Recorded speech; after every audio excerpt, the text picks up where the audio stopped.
দেখো, বয়, ডে আর লাইট হচ্ছে common noun. Hello students, welcome to our channel শিক্ষার academy. আজ আমরা activity 6A, fill in the blanks with suitable articles or prepositions। উপযুক্ত article বা preposition দিয়ে শূন্যস্থান পূরণ করো। There was once a little girl who lived in the middle of a deep, dark forest with her parents। একসময় একটি ছোট মেয়ে ছিল যে তার বাবা মায়ের সাথে একটি গভীর অন্ধকার বনের মাঝখানে থাকত।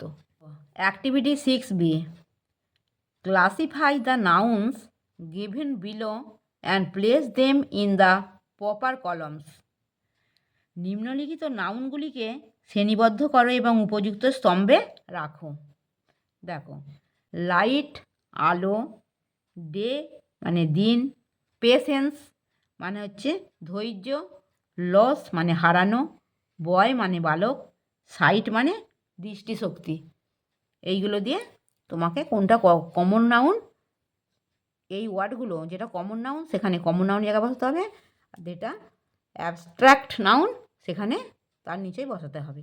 দেখো, বয়, ডে আর লাইট হচ্ছে কমন নাউন, শ্রেণীর তলায় বসিয়েছি। পেশেন্স, লস আর সাইট এগুলো হচ্ছে অ্যাবস্ট্র্যাক্ট নাউন, শ্রেণীর নিচে বসিয়েছি। আমার পড়ানো যদি তোমাদের ভালো লেগে থাকে তাহলে এই ভিডিওটি লাইক করবে, বন্ধুদের মধ্যে শেয়ার করবে এবং আমার চ্যানেলটিকে সাবস্ক্রাইব করে বেল আইকনটি অন করে দেবে।